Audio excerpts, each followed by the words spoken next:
الشيطان الرجيم بسم الله. Apa itu syifa? Itu dulu. Ya, apa itu syifa? Saya ingin selalu bergerak dengan pemahaman yang jelas. Ada ontologi, epistemologi, dan aksiologi. Kita arahkan ke dasarnya dulu, ontologinya. Quran surah ke-17 Al-Isra. Ya, di ayat yang ke-82. Ya, Allah memberikan statement tentang syifa di situ. Ya, paling kiri agak ke tengah sedikit. Wa nunazzilu minal Qur'ani ma huwa syifaa'un wa rahmatul lil mu'minin wala yazidul zalimina illa khasara. Wa nunazzilu minal Qur'an, dan kami turunkan dari ayat-ayat Quran itu, minnya tab'id, menunjuk pada sebagian. Jadi nanti ayat Quran itu punya banyak keutamaan, setiap ayatnya itu keutamaan pedomannya ke A, keistimewaannya bisa A, nanti yang lain bisa B, bisa C, ada terkait dengan penyakit, ada terkait dengan kesuksesan, ada terkait dengan karir, dengan macam-macam. Ya, itu bimbingan yang kompleks dan sangat luas. Nah, ada sebagian ayat Quran itu yang ayatnya memberi petunjuk, langsung berfungsi sebagai syifa. Ya. Wa rahmatul lil mu'minin, ada ayat lain berfungsi sebagai rahmat. Tapi ingat, lil mu'minin, bagi orang-orang yang yakin, tanpa ragu. Jadi kalau kita ingin berinteraksi dengan Al-Quran, kaidah pertamanya jangan pernah ragu. Ya, Quran surah kedua ayat 2, dzalikal kitabu la raiba fi. Semua isi Al-Quran akan jadi petunjuk, hudan lil muttaqin, bagi orang takwa, syaratnya la raiba fi. Jangan ragukan sedikit pun. Anda ragu, Anda tidak mendapat manfaatnya. Oke, sekarang kita kembali. Apa itu syifa? Syifa sering diterjemahkan dengan obat. Ya, penawar. Syifa sesungguhnya punya arti yang lebih luas. Ya, obat itu di dalam Al-Quran, bahasa diksi Al-Quran, juga hadis, bahkan standar bahasa Arab biasa, itu setidaknya punya dua diksi dari dua kasus yang terjadi. Ya. Satu begini, jika penyakit ya, yang butuh obat, penyakitnya itu berupa penyakit fisik saja, secara fisikal. Misal, saya katakan misalnya sakit gigi, fisik ya, fisik saya yang kena. Kemudian sakit perut, sakit kepala. Itu penyakitnya disebut dengan daun. Daun. Oke? Penawarnya, obatnya disebut dengan dawaun. Ini. Baik kan? Ya. Karena itu ada kalimat begini yang disandarkan pada Nabi SAW, likulli da'in dawaun. Di setiap penyakit fisik itu mesti punya keyakinan pasti ada obatnya. Jelas ya? Nah, yang kedua, ada jenis penyakit terkait dengan fisik juga, tapi sudah melewati batas-batas dawa. Jadi ini menggunakan obat medis standar, ya ini susah. Bahkan sebagian mengatakan, dokter mengatakan, wah ini nggak bisa nih, udah give up gitu kan? It's impossible, ini nggak mungkin, ya. Jadi sudah give up di sini, ini udah nggak memungkinkan. Nah. Atau yang kedua, penyakitnya tidak terkait dengan fisik secara langsung, tapi ada yang terkait dengan aspek-aspek psikal, ya, secara psikologis, penyakit hati, iri hati, dengki, dan dendam, dan itu juga berpengaruh kepada fisik, tapi sudah melampaui batas fisik. Orang iri hati kan fisiknya terganggu, kayak enak makan, kan? Ya pusing, tidur, bahkan tidur pun masih nggak enak, ngigonya juga masih dengki juga, gara-gara kamu nih tidur, masih keluar kalimat itu, ya nggak enak kan? Dan nggak mungkin berobat mencari dawa, nggak mungkin. Ya silahkan cek ke rumah sakit, ada poli dendam, poli iri hati, nggak mungkin. Ya yang ada poli gigi, poli mata, kan? Ya, poli iri hati, poli dendam, nggak ada, poligami nggak ada di rumah sakit. Anda nggak mungkin menemukan itu. Ya, nah maka penyakit yang lebih lekat kepada aspek non fisik itu seringkali diistilahkan oleh Al-Quran dengan kata marad namanya, maradun. Ya, penyakit hati. Karena itu ketika Allah menyifati orang munafik yang hatinya bermasalah, Allah tidak menyebutkan kata daun, tapi menyebutkan kata marad. Silahkan cek di Quran surah kedua Al-Baqarah ayat 10. Fi qulubihim marad. Ya, di dalam hati mereka ada penyakit. Hati yang di sini bukan hati fisik ya. Ya, tapi sumber kehidupan kita. yang ditetapkan oleh roh. Nanti ketika fisik itu mulai sempurna selama 4 bulan jadi mudghah. Jadi kan ada 3 tahapan seperti kita ketahui, ya. Dari mulai di Al-Arba'in, kalau kita baca Al-Arba'in, Al-Imam An-Nawawi, hadis nomor yang keempat, ya, an Abdullah bin Mas'ud radhiyallahu ta'ala anhu, qala Rasulullah SAW, huwa as-sadiqul masduq, inna ahadakum yujma'u fi batni ummihi 40 yawman nutfah. 40 hari pertama, ya, itu baru berbentuk penyatuan, perpaduan antara spermatozoa dengan ovum, thumma yakunu alaihi 'alaqah, kemudian misla dzalika 'alaqah, 40 hari kedua berbentuk zigot yang telah menempel di dinding rahim. Thumma yakunu misla dzalika mudghah, 40 hari ketiga berbentuk mudghah, daging keratan. Bahkan sudah jadi bahasa sekarang, ya, di masa kan bahasan janin, ya, di kurikulum kedokteran saya lihat redaksinya sama, mudghah, ya. Nah, dalam fase ini kemudian ditiupkan roh, ya, wa yursalu alaihimul malak, alaihil malak, dan diutus malaikat, wa yu'maru bi katbi arba'in, dan diperintahkan menetapkan 4 hal. Nah, saat ditiupkan roh ini, itu terjadi kemudian penyatuan antara fisik dengan roh. Itu ada di Quran surah ke-15, ya, ayat ke-28. Ya, wa idz qala rabbuka lil malaikati inni khaliqun basyaran min salsalin min hama'in masnun fa idza sawaituhu wa nafakhtu fihi min ruhi. Jadi roh masuk ke dalam jasad seseorang, ya, ke dalam fisik seseorang. Ketika sudah masuk, dia bisa bernafas, kan? Ada kehidupan, unsur kehidupan. Karena itu nafas terambil dari bahasa Al-Qur'an.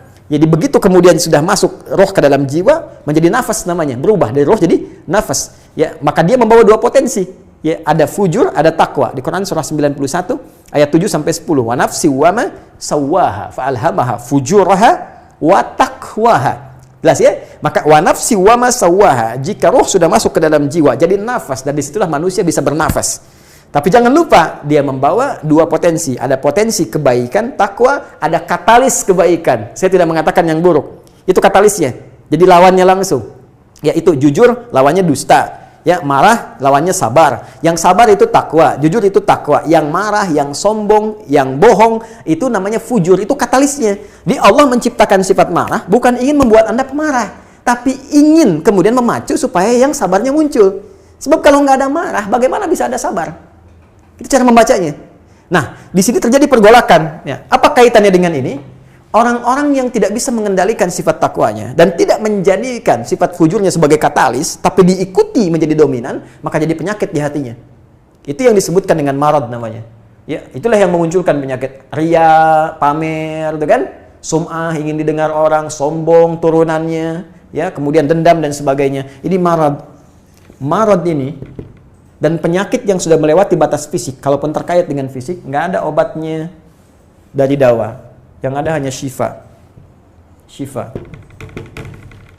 Maka jika ada orang tertentu yang terkena penyakit fisik yang sudah di luar batas dawa, yang medis misalnya udah nggak bisa nih, ini nggak mungkin, maka beralihlah dari dawa ke syifa. Ini yang pernah dilakukan oleh Nabi Ayyub alaihissalam.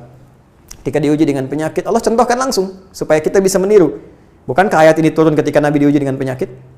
Ya, supaya memohon kepada Allah.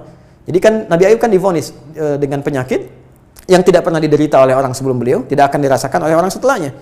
Yang paling menarik apa yang dilakukan? Ketika semua mengatakan nggak mungkin, lalu turun kemudian gambaran dari Allah. Quran surah ke-21 ayat 83 sampai 84. Wa ayyuba, pakai fathah loh, bukan dhamma, bukan kasrah. Ya, fathah itu menunjukkan sesuatu di masa lalu untuk dibuka bagi orang di masa depan. Ya, fathah itu dibuka. Itu ilmu lughahnya. Saya spesialisasi di bahasa Arab. Jadi di antara makna itu fathah, kenapa ada fathah, ada dhamma, ada kasrah, itu ada maknanya. Wa ayyuba, dan kami buka kisah Ayub di masa lalu sebagai inspirasi untuk orang di masa depan. Idnada rabbahu anni masanni yadhurru wa anta arhamur rahimin. Ketika beliau mulai meninggalkan opini manusia dan mulai kembali kepada Allah dengan sangat kuat untuk spesifik memohon kesembuhannya. Ya Allah, penyakit ini sudah mengganggu saya. Untuk ibadah, itu poinnya. Untuk ibadah. Jadi ternyata kalau ingin disembuhkan dengan cepat, arahkan kesembuhan itu untuk niat kita beribadah. Kalau cuma pengen sembuh saja, jangankan Anda yang belum beriman pun kalau sakit pengen sembuh. Terus Anda tujuannya apa dari kesembuhan itu? Kalau cuma pengen minta dunia, apa dengan sakit belum cukup menjadikan Anda ingat Allah? Maka arahkan permohonan itu untuk kesembuhan supaya punya niat ibadah. Ya Allah, saya pengen sholat lagi. Ya Allah, saya pengen ke masjid lagi, pengen tahajud lagi. Mohon ya Allah, penyakit ini sudah mengganggu saya tahajud, saya pengen sholat lagi. Wa anta arhamur rahimin, sedangkan Engkau yang paling sayang kepada saya. Kalau yang Maha Penyayang saja tidak menyembuhkan saya, kepada siapa lagi saya mesti memohon? Nah, tahu apa yang terjadi? Begitu kalimat itu muncul dengan penuh kekuatan, keyakinan, visi yang benar, memanggil Allah dengan panggilan yang sangat halus, lembut, ya, terasa ke dalam jiwa, Maka jawabannya tidak menunggu lama. Fastajabna lahu fakashafna ma bi min dhurrin wa atainahu ahlahu mithlahu ma'ahum rahmatan min indina wa dzikra lil 'abidin. Lihat ujung ayatnya. Kami langsung sembuhkan penyakitnya. Kami singkapkan semua rasa sakitnya. Kami kembalikan semua yang dia rasakan rugi. Biaya obatnya diganti dengan rezeki yang lain, kesulitannya dihilangkan, datangkan dengan yang lebih baik. Dan yang paling dahsyat lihat ujung ayatnya. Wa dzikra lil 'abidin. Kami jadikan inspirasi, pengingat bagi hamba-hamba Allah yang soleh, yang diuji dengan penyakit yang serupa, maka amalkan amalan Ayub untuk mencari syifa. Ya, maka ini ikhtiarnya. Termasuk syifa, bisa mengobati penyakit hati. Nah, lalu sekarang apa terapannya? Karena disebutkan ada ayat-ayat Quran berfokus sebagai syifa. Ya, ini yang digunakan sebagai zikir diantaranya. Apa itu? Tadi saya sampaikan Al-Fatihah. Ya, itu lengkap. Al-Fatihah itu disebut syafiyah. Surah syafiyah, surat penyembuh. Silahkan Anda buka semua kitab tafsir. Di antara fadilah surah Al-Fatihah, kisah pertamanya adalah kisah seorang kepala suku di Arab yang digigit kalajengking. Bayangkan, kalajengking Arab pada saat itu. Ya, dan sudah kena racun dan sulit, orang semua sudah give up, ini nggak mungkin. Ya, apa yang terjadi? Ditemukan sahabat Nabi, secara singkat diketahui, ditanya ada yang bisa menyembuhkan, mereka berkata Allah yang menyembuhkan, tapi kami bisa berikhtiar. Dipanggil mereka, dibacakan Al-Fatihah sekali bacaan, tanpa diulang-ulang, tanpa pakai alat-alat tertentu, tiba-tiba syufia disembuhkan sampai diberikan hadiah berupa beberapa kambing. Tapi mereka, mohon maaf izin, Ibu Rektor dan sebagainya, mereka khawatir jadi gratifikasi. Dibawalah kambing itu kepada Nabi, disampaikan, boleh nggak makan dari sini? Jawab Nabinya apa? Dari mana kalian tahu kalau surat itu bisa berfungsi menyembuhkan? Al-Fatihah. Tapi gimana cara baca Al-Fatihahnya? Karena dulu orang sekali baca sembuh, sekarang orang 1000 kali malah nambah penyakit. Apa yang salah? Nah, berarti nanti ada terapan lagi ilmu yang lain, kan? Nanti ada surah ke-26, Asy-Syu'ara ayat 80 itu zikirnya Nabi Ibrahim. Biasanya saya praktekkan ini, ya termasuk dengan kawan-kawan, saya suka sampaikan kalau ada yang dirasa-rasa sambil dipegang, sambil kembalikan kepada Allah, baca wa idza maridtu fahuwa yashfin. Kalau saya sakit pasti Allah sembuhkan, nggak mungkin dititipi penyakit kalau nggak ada hikmah di balik itu. Ini saya amalkan saat diundang saya ke Kalimantan untuk ceramah, tiba-tiba ceramahnya ba'da maghrib, sore hilang suara. Hilang. Sama sekali nggak ada. Ya begitu salat, ya kita sama amalkan tadi dengan penuh keyakinan, minta ikhtiar juga pakai fresh care gini, tapi kita minta ya Allah, ya wa idza maritu fa huwa yashfin, kalau saya sakit pasti Allah sembuhkan. Nggak mungkin ditugaskan kalau Allah nggak berikan perangkatnya, pasti diberikan. Nah, tahu apa yang terjadi? Begitu ngimamin maghrib, suara keluar serak-serak basah. Begitu tausiah keluar sempurna. Ba'da isya nyambung keluar sempurna. Habis ceramah hilang lagi suara. Hilang lagi suaranya. Supaya disuruh istirahat, gak banyak nanya orang gitu kan. Tapi itu menarik. Dan puncaknya tadi, Quran surah ke-21 ayat 83 sampai dengan 84. Tergantung kasusnya. Kalau di kasusnya misalnya kasus mohon maaf ya terkait dengan kehamilan, nanti ada lagi yang lain ayat-ayatnya ya. Misal di Quran surah ketiga ayat 38 sampai 39, nanti di Quran surah ke-19 menjelang persalinan dari ayat ke-25 sampai dengan ayat ke-26, nanti di Quran pas kalau sudah berkembang janinnya, ada di Quran surah ke-7 misalnya ayat 189 dengan doanya dan turunan lainnya. Bahkan bisa diamati teman-teman yang di SPOG misalnya atau di kebidanan, ada nanti ayat-ayat spesifik Quran surah ke-22 ayat yang kelima, ya ada di Quran surah ke-23 Al-Mu'minunnya ya ayat 11 sampai 13 itu lengkap sekali. Kita bisa gali sampai ke situ. Itu yang kita maksudkan syifa. Jadi keluarkan ayat-ayatnya, tapi bukan sekedar dibaca, dalami isinya. Sehingga paham apa yang harus dilakukan. Karena di sini nanti ada konsep ikhtiar juga.